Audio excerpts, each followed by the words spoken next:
साथीहरु आजको यस भिडियोमा मैले तपाईहरुलाई अटोडेस्क मायामा यस्तो टाइपको टवेल हामीले कसरी बनाउन सकिन्छ भन्ने कुरा सिकाउने छु।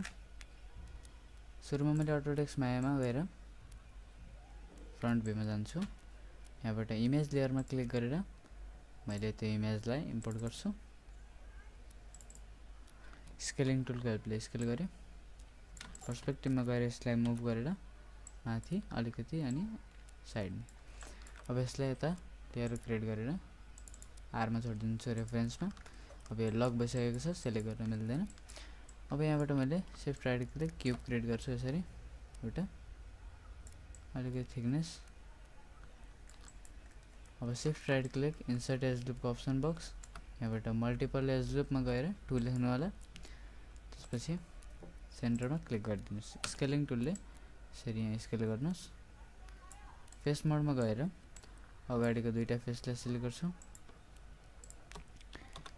शिफ्ट दाबेर अगाडि लिएर अब यो एक्सट्रुडमा क्लिक गरिदिन्छु। अलिकति अगाडि लिएर आएर यसबाट मैले सेन्टरबाट स्केल गर्छु। यसरी अलिकति अगाडि। यसरी हाम्रो यो सिम्पल शेप बनिसकेको छ। अब हामीले क्लोथ कसरी बनाइन्छ भन्ने कुरा सिक्छौं। क्लोथको लागि सुरुमा हामीलाई एउटा प्लेनको आवश्यकता हुन्छ। प्लेन बनाउनको लागि यहाँ माथिबाट क्लिक गर्न सक्नुहुन्छ अथवा शिफ्ट राइट क्लिक प्लेनमा क्लिक गरेर यसरी ड्रा गर्न सक्नुहुन्छ। यदि तपाईको यसरी ड्रा गर्न आएन भने शिफ्ट राइट क्लिक तलबाट इन्टरेक्टिभ क्रिएसनलाई अन गर्नु होला। Shift right click plane. अब यसको टप भ्यूमा गएर मैले ठिक साइजको एउटा प्लेन क्रिएट गर्छु।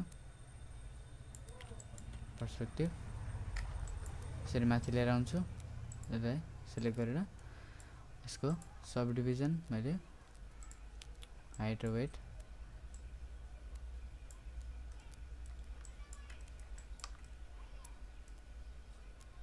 थर्टी राख्दिए। अब यसको स्केलिङ अलिकति साइडबाट धेरै राख्छु। अब यसलाई सिलेक्ट गरेर यहाँबाट एफएक्समा जानुस्। एन्ड क्लोथबाट क्रिएट एन्ड क्लोथमा क्लिक गरिदिनुस् र यसलाई सिलेक्ट गरेर and cloth create passive collider. अब यसको फ्रेम तलबाट 10,000 जति राखिदिनु होला। अब यो एनिमेसनलाई यहाँबाट यो सेटेड वायरफ्रेम अनसेटेडमा अन गरेर प्ले गरिदिनु होला। अब देख्न सक्नुहुन्छ अब कुन ठाउँमा तपाईहरुलाई राम्रो लाग्छ हेर्न सक्नुहुन्छ। अब यो यही रोकिएको छ। अब यो एनिमेसनलाई पज गरेर फर्स्ट फ्रेममा जानुस्। अब यहाँबाट फिल्ड एन्ड सबलमा गएर इन्टरेक्टिभ प्लेब्याकमा क्लिक गर्नुभयो भने यसलाई सिलेक्ट गरेर अब मुभ टुलको हेल्पले यसरी मुभ गर्न सक्नुहुन्छ। यसलाई यसरी फर्स्ट फ्रेममा जानुस् हैन। अब यहाँबाट पज गर्नुस्। अब यसलाई अलिकति अर्को साइडमा लिएर जान सक्नुहुन्छ। अलिकति मुभ गर्नुस्। अब फेरि डिसेलेक्ट गरेर प्ले गर्नुस्। यतिकै ठिक छ भने यतिकै पज गरिदिनुस्।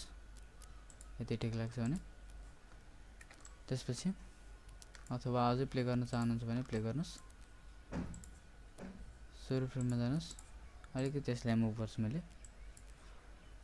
फेरि प्ले गर्छु।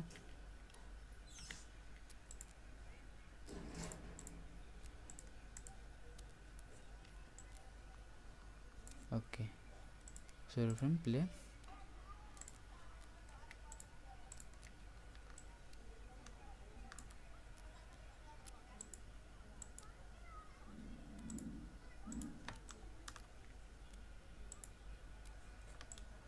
मैले यतिमा पज गरेँ। तपाईहरुलाई जति ठिक लाग्छ त्यतिमा पज गर्नु होला। त्यसपछि यसलाई सिलेक्ट गरेर history delete face transformation centre पाइपबाट गरिदिनु होला। अब सबैलाई select delete right control Z.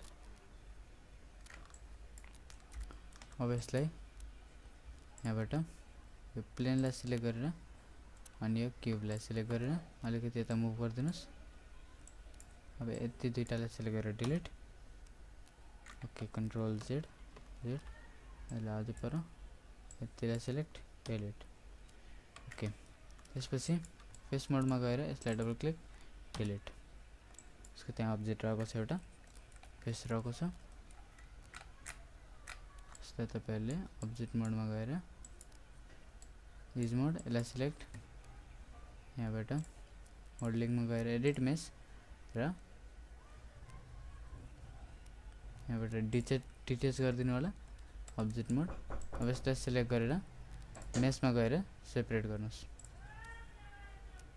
Separate गर्दाखेरि पनि यो सेपरेट हैन भने अब यसलाई फेस भर्टेक्स मोडमा गएर यसलाई सिलेक्ट गर्नुस् स्केलिङ टुलले यसलाई यसरी सानो बनाउनुस् एफ अझै सानो हैन त्यसपछि फेरि एफ प्रेस गर्नुस् अब देखिएको छैन यो अब्जेक्ट मोड त्यसपछि यसलाई अब अलिकति मुभ गर्न सक्नुहुन्छ यहाँ मिस्टेक भएको छ त्यसपछि यो दुईटै अब्जेक्टलाई सिलेक्ट गरेर centre pivot history delete fridge transformation अब यो एन्डलाई डिलिट गर्न सक्नुहुन्छ यो दुईटालाई यता मुभ गर्नुस् त्यसपछि यहाँबाट लाइटिङलाई टु साइडेड लाइट गरिदिनुस् अब यो क्लोथको थिकनेस बढाउन चाहनुहुन्छ भने यसलाई एक्सट्रुड गरिदिनुस् यहाँबाट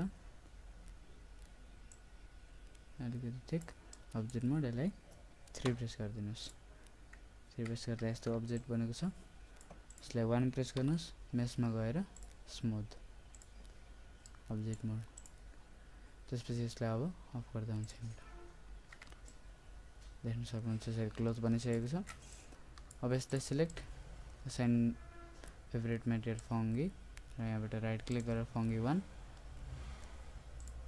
सरी फंगी 1 यहाँबाट कलर यसको ब्लू टाइप कलर राखिदिन्छु sky blue type dark blue पनि राख्न सक्नुहुन्छ यसरी अब तलबाट सेलेक्टमा क्लिक गर्नुभयो भने यसरी हेर्न मिल्छ हामीले डार्क ब्लू राखेर अलिकति कम गर्छु पर्पल टाइप अब यसलाई सिलेक्ट गरेर पनि एउटा टेक्सचर राखिदिन सक्नुहुन्छ फंगी मैले व्हाइट टाइप राखिदिए व्हाइट ओके हेर्न सक्नुहुन्छ यसरी हामीले यस्तो डिजाइन बनाउन सक्यो अब च्यानल बक्सबाट यो लेयरलाई डिलिट अब यो इमेजलाई पनि डिलिट हेर्न सक्नुहुन्छ हाम्रो अब यो अब्जेक्ट बनाउन रेडी भइसकेको छ यस्तो टबल टाइपको तपाईहरुलाई यो भिडियो मन परेमा लाइक शेयर कमेन्ट सब्स्क्राइब गर्न नभुल्नु होला